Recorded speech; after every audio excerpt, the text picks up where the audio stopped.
he's 39. He controls a $1 trillion fund. He bought a $500 million yacht on a whim after seeing it from a helicopter. And he secretly owns a French palace so extravagant it has an underwater moat lounge.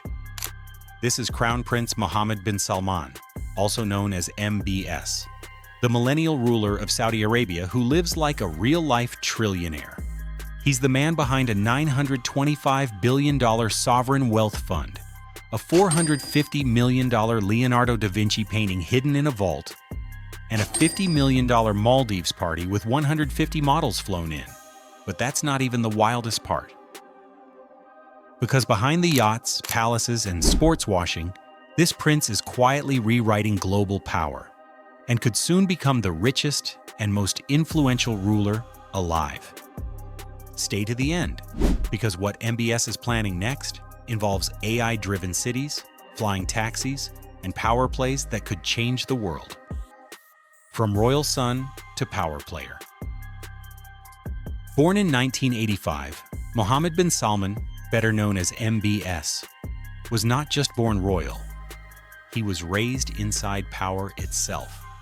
As a child, he wasn't in playgrounds. He was in palaces, shadowing his father, then the governor of Riyadh. While other kids were learning multiplication, he was sitting in government meetings, listening to how billion-dollar oil contracts were negotiated. By the time he turned 18, he had access to more wealth and influence than most world leaders. At age 29, he became the youngest defense minister in the world. Think about it. While most people are still paying off student loans, he was commanding one of the largest militaries on Earth, with fighter jets and tanks under his signature. Within months of taking the job, he launched a full-scale military campaign in Yemen. Overnight, this unknown prince went from the palace halls to front-page headlines worldwide. At 31, he leapfrogged over dozens of older royals to become crown prince. Here's how. In 2017, King Salman, his father, removed the sitting heir, Prince Mohammed bin Nayef, in a stunning overnight shakeup. Bin Nayef was reportedly placed under house arrest and stripped of his security detail. MBS didn't just get promoted, he cleared out his biggest rival in one move. This was a once-in-a-century power jump in the House of Saud. No prince had ever risen this fast. Months later, MBS summoned over 200 of Saudi Arabia's richest princes, ministers, and businessmen to Riyadh's Ritz-Carlton Hotel for what they thought was a meeting. When they arrived, the doors locked. For weeks, the luxury hotel became a gilded prison. These billionaires were interrogated, pressured, and cut deals to hand over assets. By the end of it, MBS reportedly extracted over $100 billion in cash, stocks, and real estate, while neutralizing every potential challenger. One night, a single move reshaped the entire royal hierarchy. He didn't just climb the ladder, he torched it. By 33, he wasn't just the heir apparent. He was the de facto ruler of Saudi Arabia, controlling the kingdom's throne room, its military, and its staggering $1.4 trillion royal fortune. And his next move? He would turn that fortune into a personal power base so massive that Wall Street, Silicon Valley, and even global oil markets would bend to his decisions. If you thought locking up 200 princes was bold, wait until you see how he transformed a $150 billion fund into a $925 billion global powerhouse. The $925 billion Power Fund. When MBS took control in 2015, Saudi Arabia's sovereign wealth fund, the Public Investment Fund, also known as PIF, sat at $150 billion. Today, it's $925 billion. And by 2030, his target is jaw-dropping, $2 trillion. To put that in perspective, that's bigger than Apple, Amazon, and Tesla's market caps combined. This isn't just a fund, it's his war chest. How he did it? Ruthless speed and audacious bets. Let's start with the $45 billion he put into SoftBank's Vision Fund. It's the single largest investment ever by a sovereign wealth fund. This wasn't just writing a check, it bought MBS a seat at the table of Silicon Valley's biggest startups, from WeWork to Slack to DoorDash. In 2016, PIF invested $3.5 billion in Uber, then the hottest startup on Earth. By 2018, MBS threw over $1 billion into Lucid Motors, the electric car maker pitched as a Tesla killer. Today, PIF owns over 60% of Lucid. MBS isn't just building cities, he's buying culture. Through PIF, he dropped $3 billion into gaming giants, Activision Blizzard, Electronic Arts, and Take-Two, the studio behind GTA. Then he took a 5% stake in Nintendo, yes, the company behind Mario. And in esports, his team bought SNK outright, the studio behind classics like King of Fighters. Why? Because gaming isn't a hobby to him. It's part of his empire playbook. Then came sports. MBS did more than sponsoring golf, he built an entire rival league. The Saudi-backed LIV Golf lured PGA stars with 9-figure deals. Reports even say Tiger Woods turned down a $700 million offer. That's how aggressive MBS is, throwing checks so massive even legends blink. The strategy? Simple. He isn't just diversifying Saudi Arabia's economy, he's buying influence across tech, entertainment, sports, and culture. Every Uber ride, every Lucid EV, every Call of Duty session. Somewhere, quietly, MBS's fund is taking a cut. And here's the kicker. This isn't investing. This is empire building. And if you feel $45 billion into startups was wild, wait until you see what he spent $450 million on for one single painting. The Da Vinci and the Trillionaire lifestyle. If you want to understand Mohammed bin Salman's world, start here. In 2017, at a Christie's auction in New York, Leonardo da Vinci's Salvator Mundi went under the hammer. Bidders were anonymous and frenzied. Price climbs: $200 million, $300 million, $400 million. Then, slam. Final bid, $450 million. The most expensive painting ever sold. The buyer, through shell companies and proxies, traced straight back to MBS. And then, it vanishes.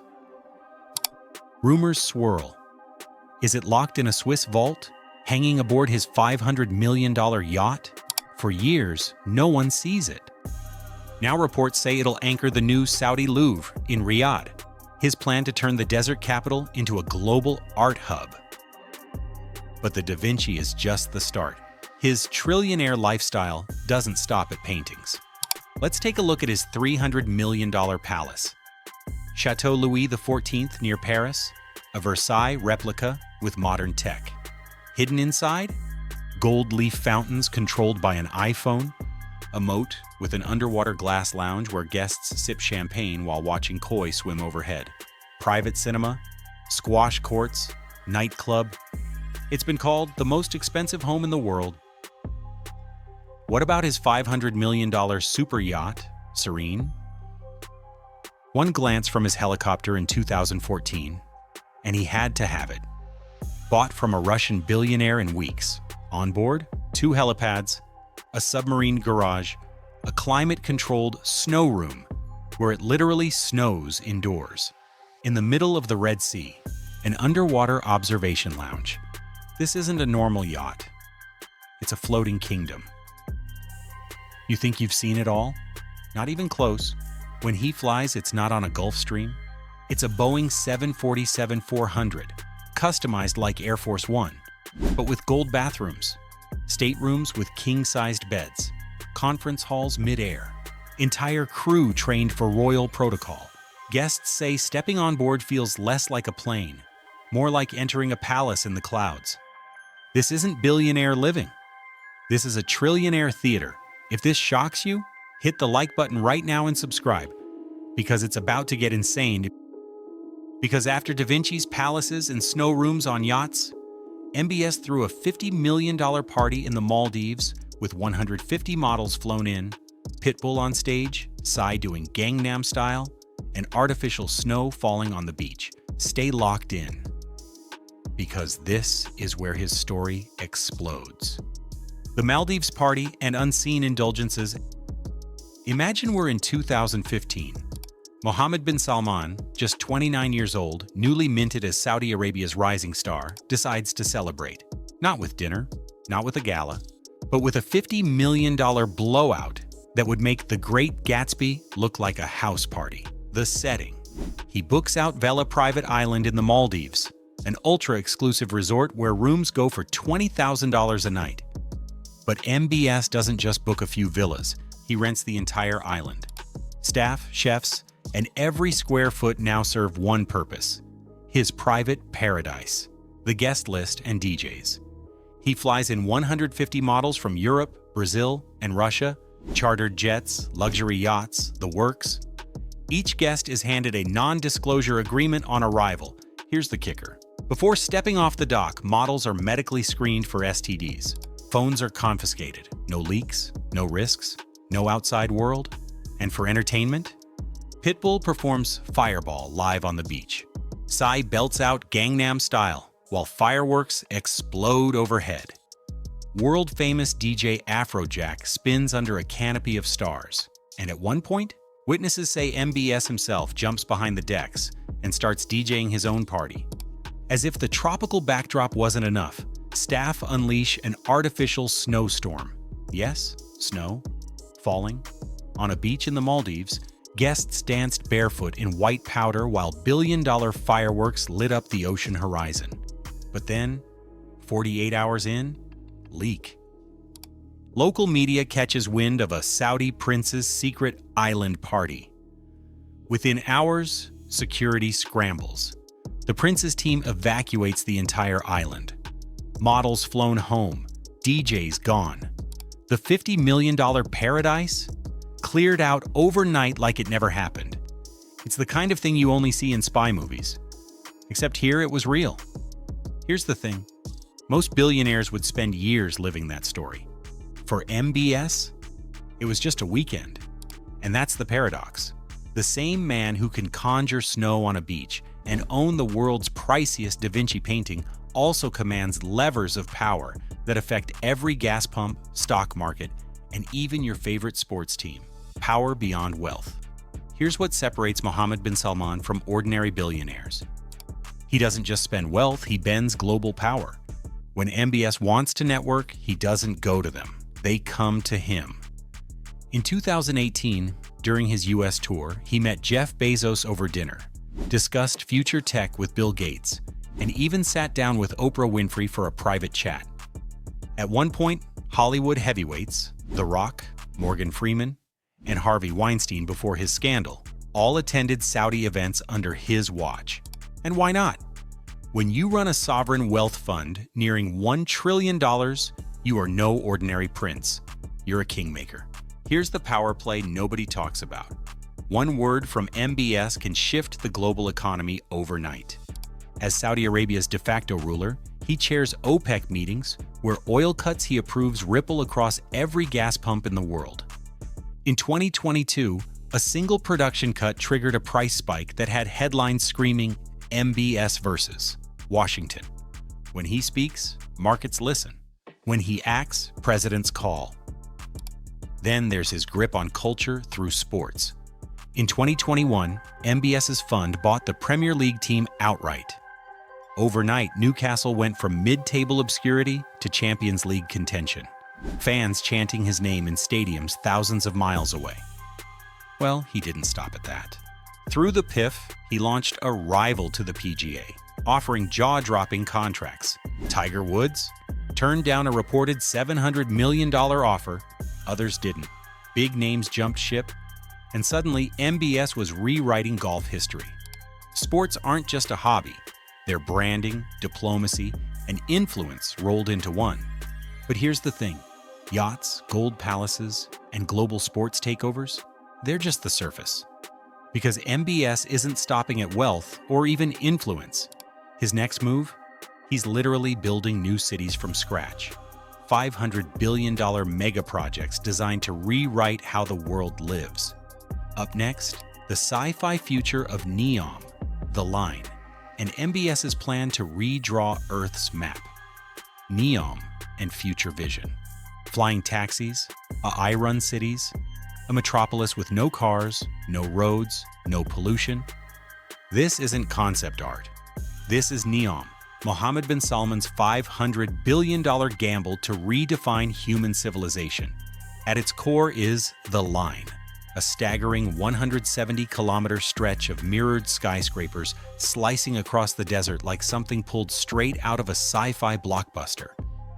Two parallel walls of glass, taller than the Empire State Building, running longer than New York to Philadelphia. Inside, a city contained in a single line. No roads, no cars, no emissions, just high-speed transit that moves you from one end to the other in 20 minutes flat. Imagine this: drones delivering your morning coffee from AI-powered cafes, flying taxis hovering between gleaming skyports suspended above the desert sands, vertical farms stacked 30 stories high, feeding millions without a single acre of farmland, digital mirror walls projecting live data, reflecting both the desert sun and an imagined future, a climate-controlled interior with 24/7 temperate weather, even in the heart of Arabia's brutal heat. MBS calls it a revolution in civilization. A city designed from scratch, built not around cars, but around humans. But critics have another name: sci-fi authoritarianism. Why? Because this isn't some democratic urban planning project. This is one man's vision. Entire towns slated for demolition. Bedouin tribes relocated. Reports of forced clearances for land in NEOM's path. And yet, construction has already begun. Drone footage shows the foundations stretching endlessly across the sand. High-speed rail tunnels are being bored out beneath the desert. Billion-dollar contracts are being handed out to tech giants and architects who call it the most ambitious project on Earth. Backed by his $925 billion public investment fund, NEOM is only the start.